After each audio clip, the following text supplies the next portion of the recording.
I'm Yuri. I'm Jacob. And we're going for a drive.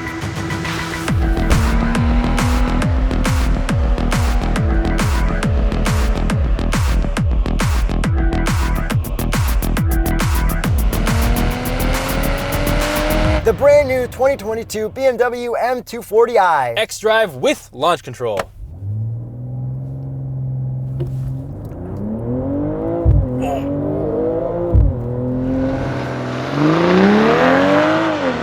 Wow. Yeah, it's really good. Horsepower and torque. 382 horsepower, 369 pound-feet of torque from a 3-liter turbo inline 6-cylinder. They fudged the numbers? I think they fudged the numbers. This is supposed to do 0 to 60 in like a low 4 seconds. I feel like it's going to be faster than that. Little downshift and rip. Okay.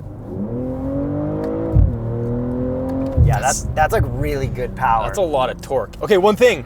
They actually did not give this the mild hybrid that they've been giving every other BMW with this powertrain, so I don't miss it because I never noticed it.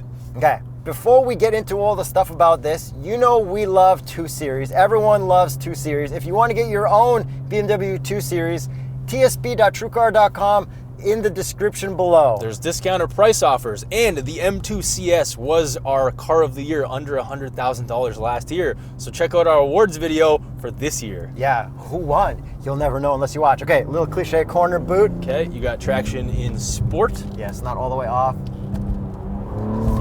It definitely feels a lot easier to control with the xDrive and a lot less fun. Like it's safer. This is still really good. Yeah. It rips really hard. We love the system. We loved it in the M340i on the racetrack in Portugal or whatever. Yep. Like very similar stuff, but I just love rear wheel drive more. Yeah, no, I get that, but the xDrive is such a good system. I'll get into all that stuff later when I drive, but let's talk about something else first, Yuri, the most controversial part of this vehicle. The looks! A lot of people don't like it. I'm one of those people. I was at first, but the more I saw it, the more I liked it. And then in real life, I'm like, yeah, this thing looks freaking awesome. I think it's a great follow-up to the last M2 CS, which was absolutely perfect and impossible to follow up with. And I think I completely disagree with everything you just said. So starting with the front end, this is what the old front end looked like. This is what the new front end looks like. Yeah, so I think the old one looks significantly better than this one. Like I said, it was perfect and it was almost impossible to follow up with. I mean, ask Porsche that and they'll disagree with that because they kind of don't screw anything up ever with their updates. I think BMW took bigger leaps and they got to the finish line a lot sooner than Porsche did. I don't know if they're I think they were at the finish line. That's what I'm saying. Now they're before the finish line. They got to the finish line and now they needed to reset, and that's why we have this. So we still have small grills in here compared to the new M3 and M4, which is pretty cool. Yeah, so they kind of screwed this up in a different way, which is very interesting. All the bylines of the front bumper are very like angular and like 45 degree and like diagonals, kind of like that X3 that we just drove. Yeah, and they're like triangular and stuff. It's a little weird. But according to the concept art, which is like always not a realistic thing, it looks a lot like that in a way, and I think that the M2 might look more like that, which gets me really excited because I really like those like designs. I'm excited for how the M2 drives and stuff. I'm a little nervous to see what it looks like. Headlights. Headlights, I think they really screwed this up. Like it doesn't look like a BMW. Yes, they're saying it's a heritage thing to the 02 or 2002 series or whatever. Like, I don't see any of that. I think it's cool. Like, it definitely looks interesting. Obviously, it doesn't look as great as the M2 CS that we all fell in love with, but I think this is a cool look for the headlights. Yeah, but even the M240i, like, let's compare it to that. This doesn't look good. I don't know. I like it. Okay, what's next? Let's talk about the side. This actually looks better than the previous gen, I think.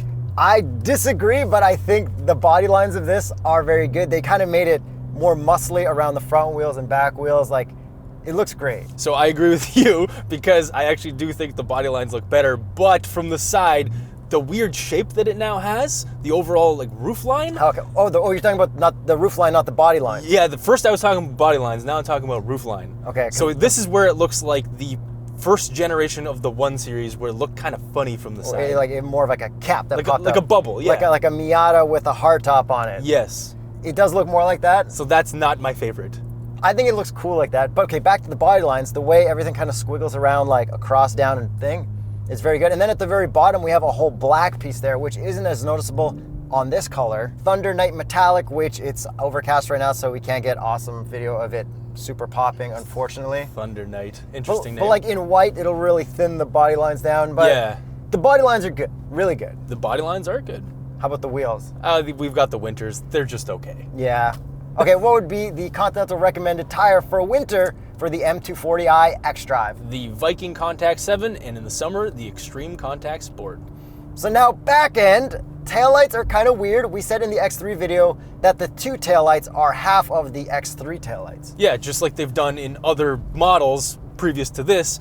I really don't think it looks good here at all. I like it better in person, but I wanted to Photoshop what it would look like if it was flipped upside down. That is a very interesting concept. I'm not sure if I like that more or less. But the rest of the back end, same kind of similar proportions to the old 2 Series.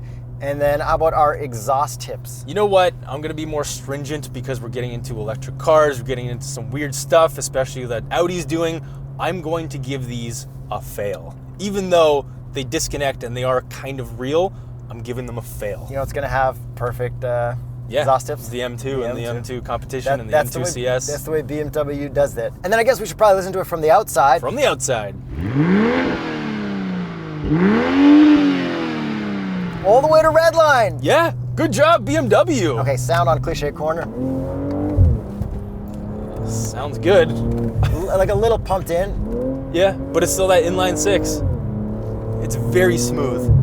It's good, but like the pup, it's just like a little pup. It's not good pup. Yeah, the pup being the backfires. I am glad we got to experience that first BMW M440i. Yeah, I can't believe that was actually a car people sold for like a while. I know that M Performance exhaust is an option, man.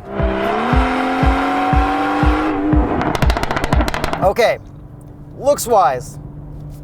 I straight up hate it. Like I tried to like it. I thought I would like it in person. I'm sorry, I straight up hate it. And I like it, and there's no more conversation that's gonna happen between us because we don't agree and nothing will change. Exactly. And you guys let us know in the comments if you like it or not. And then this BMW 2 Series only comes in xDrive in Canada. Yep. I think in the States you can't get the 240i in rear-wheel drive, but there's going to be a 230. Yeah, the non-M Sport model. Will be rear-wheel drive, but there's no manuals at all at the moment for this anywhere. I don't think there ever will be for this. I mean, they're gonna sneak it in once sales go down into they're saving that for the M2. That's what I meant. Yeah, okay, fine. For the 2 in general. Yes, 100%. They're gonna be a manual. We think. I'm saying 100%. Yeah. Yeah, so we're waiting for that. But until then, like, the manual's dead. And rear-wheel drive's dying, which kind of sucks. I know, it really sucks. I mean, this ZF 8-speed is really good. This xDrive system is also really good. The xDrive system is really, really good. It's heavily rear biased. You can still get the back end out basically on command. Yeah. The traction control system on BMWs is, at this point, almost second to none. Yeah, it's so wicked. Yeah. So even though it's only all-wheel drive and not manual, we should still be very happy that this exists. I think so. It's a 2-door sports car at the end of the day, and there are sportier versions coming with manuals, is what I'm saying. All right, your turn to drive. Okay. Try a launch without launch control, just mashing it. And if you're not satisfied with it, then we'll try launch control. I'll see you in launch control in a second. Okay, so there was... That was still like not bad. Yeah, the was not bad, but okay, here, real one. Build boost. That's really good. It just skips the part. Well, I feel like that was like actually pretty minimal considering. Considering compared to some other cars, it was probably because the xDrive. If it was a rear-wheel drive, it'd be a whole different story. I'd just be leaving patches behind, which would exceptionally be a lot of fun. Okay, so let's talk about this powertrain because it's basically the same one minus the mild hybrid. It's found in basically everything else in BMW's lineup with M40i badges, and I love it because this is like the M340i, the sedan. I love that car. The M440i, I did not love that car, but the 340i is just so good, and this is that same thing, but in a smaller version. It is the Dodge version of putting Hellcats in everything. Yeah, yeah, I guess the 392 version because real creative, guys. They even put it in the Supra. Oh, you can't say that, dude. Yes, I can. You can't say that. Yo, they did it, not me. And then we have that ZF 8-speed, like this powertrain coupled with this xDrive system. We have the M Sport differential. Everything about the way that this drives, except one thing, which I'll explain right after I'm done with Cliche Corner, is remarkable. And drifty drift, like it's so controllable, drifts on demand. Like, sorry, I should call them slides. Everyone's gonna get mad at me. Okay, and God, it's so good. That's traction. That's traction on one. Exactly. It's just letting enough out to be controlled. It's not. I feel like it's not even drifting. It's just controlled slides. Weird turning. Okay, so let's get to the one thing that I can overcome because I'm a very good driver. I'm the decent driver. It's the steering. It's so vague. It's over boosted. It's just like the previous generation of the M240i, and I don't like it. Yeah. So when you're trying to drive straight, there's like no feel, and the on-center feel, which is the thing that we don't normally talk about. It kind of like, if you look away for an instant at a road sign, I'm in a different lane of traffic, and it's like, it doesn't happen in other cars, and that's why for me it's almost like a deal breaker. And it's not a deal breaker for me because I like everything about the way this drives, not the way this looks. Oh, no, for me it's a full deal breaker, actually. Okay, because like even the last M240i compared to the M2 is like night and day difference. I know. I would never consider this because of that steering thing, which I can't figure out what it actually is. Yeah, it's this over boosted thing on center. So you move the steering wheel a little bit and it kind of does more than you want it to. No, I understand that. I'm just saying I don't know what the issue is because none of the other BMWs have that except for the M240i's. Right, and I try and solve that by playing with the modes and putting into comfort for the steering, and it kind of helps a little bit, but it's still exactly. But some people won't notice and they won't care, and some people will pre-order the car, buy it, and live with it because they don't want to admit that they made a bad purchase and waited 6 months for it. Yeah. Hey, the rest of the car I think makes up for it more than that. I think. So we're past the halfway point of our video. You guys are our most loyal subscribers, viewers. Please share this video with one of your friends. And for December, give us the gift of your subscription. It's free. That would be the best holiday gift of all time. Thank you. Okay, so let's talk about some other stuff with this interior that we haven't even mentioned. Basically exactly the same as every other BMW in a good way. Yeah, the BMW infotainment, interior, everything, command center with the shifter and all your buttons is great. The only thing this one doesn't have is the option for radar cruise, which we love, and also the option for the drive recorder camera that would go right there. Those two things are what I love the most about BMWs, and like the whole 360 camera thing that this doesn't have. Yeah, this particular model, but you can select those individually because BMW made so many options individually available for this car. Don't buy a BMW without the drive recorder and 360 cameras and radar cruise. Yeah, I would agree with that.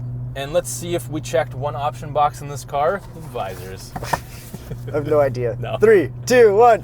Yes! Okay, that's good. That's a hard slide. And the cup holders, regular BMW cup holders. I actually have a gripe with them. Work pretty well, and they're in front of the shifter, so I like that. Okay, so my gripe is that, I don't know why, but only in this car this has ever happened to me. When I put my cup down, it's been catching on that back edge, and it's like on an angle. I don't know why. So I have to readjust it and then put it in the middle.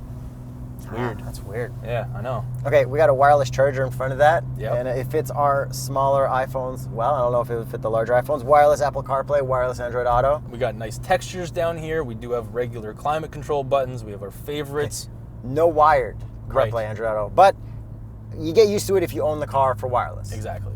But it kind of does suck when you want to disconnect and like watch TikToks or something. So in terms of drive modes, we have them down here, just like every other BMW, Sport, Comfort, Eco, Pro, and Adaptive. I've been leaving this in Sport Individual because then I can have that slightly softer steering. The damping is great on this car. Again, BMW never really screws that up. It's not too stiff in sporty mode, and it's very comfortable in comfort mode. Sport plus for life, baby. And the steering wheel is basically the same as every other BMW. The paddles are the same. I feel like they're good enough in this generation that I don't mind them. Give me some downshifts. Okay. They're not as crazy as like the M3s. Yeah, like those are nuts. Okay, downshift. It's quick. Very fast, but we have found that sometimes when we're trying to downshift into second, it won't let you downshift all the time. It like makes you wait a little bit longer than we'd expect BMWs to. Yeah, there's enough of an RPM gap that it should let me, but it's not compared to other BMW models. Agent's probably not liking that or something. And as for the rest of this interior, the seating position is great. You can get nice and low in here. The seats themselves are quite comfortable. You can adjust the bolstering. Yeah, and then on this side, you grab it from behind, it'll move the seat forward. Sitting in the back seat, I feel like Jacob never fit back there, so it doesn't matter. Nope. And I used to fit in the old 2 Series, and this one I feel like I fit less. Like my hair is touching where I don't remember that happening before. Maybe because that crazy new roofline.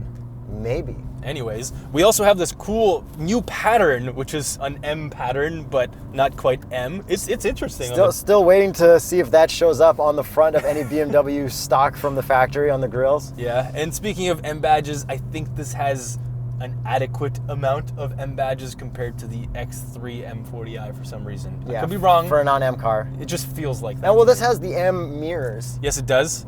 So they're diluting that brand some more. I think they're making money off their brand. Yes. They're cashing in. True.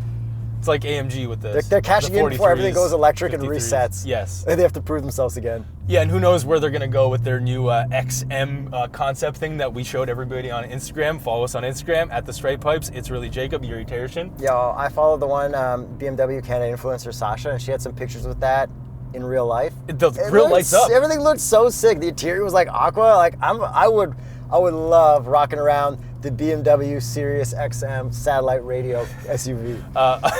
So apparently, it's a concept, but apparently it's a production model coming, I think, next year. I bet you it'll be cool. Man, the amount of things that they're doing with grills these days from BMW is they do not care about offending internet commenters. No, and that is awesome. Is it one designer that's going nuts, or is it like 15 designers that's I think it's a bunch of designers because my shit up, bro? I think it's a bunch of designers because I met the designer of this, Jose, when he was at the CIAS a couple years ago, and like he did a bunch of cool stuff. Like he did that one concept that looked like the supercar thing. Okay, that was pretty interesting. Cool. Yeah. Yeah, there's a bunch of people doing a bunch of cool different stuff. And Jose, sorry about my thoughts on this car. So is that like everything with the new 2 Series? I'd say so. Should we get to the price? Yes, we should. This one starts at $56,950. Canadian. And this one is $68,595. Okay, not that unrealistic because of how fast this thing actually is. Yeah, but that base price, I would like to try and get much closer to that base price, even though you kind of never really will. No, because you want the drive recorder, you want the radar cruise, you want the cool colors, you want the cool wheels, you want everything cool. You just need to accept that if you're buying a car like this, just get a bunch of cool stuff on it. You basically can't look at the base price anymore on yeah, you never could. It's just like, yeah. It's like bidding on a house in Toronto. Yeah, that's a good It's analogy. listed at this. Yeah. Sold for $300,000 over asking. Like, we know $1 million that's the going price. Yeah, it's nuts. So competition-wise, I think the main competitor for this is the Supra, even though the Supra is rear-wheel drive only. Yep. And then not really a Camaro or a Mustang because it's more 440i. Those are much bigger, yeah. And then how about Mercedes, like the C43? No, that's a little too big. It would be like the CLA 3545. But those don't come in like this style. No, there's no of coupe. rear bias. No, there's no coupe two-door versions. Yeah. So it's and there's no Audi coupe version of the smallest car. There's a 4-door. Miata's too slow, 86 is too slow, BRZ's too slow. Yeah, it's got an interesting positioning. So yeah, so if you want an all-wheel drive, fast as heck, 2-door, see you at the M240i store. Or just save up for the M2 and we'll see you at the next video. tsp.truecar.com if you want to get your own 2 Series.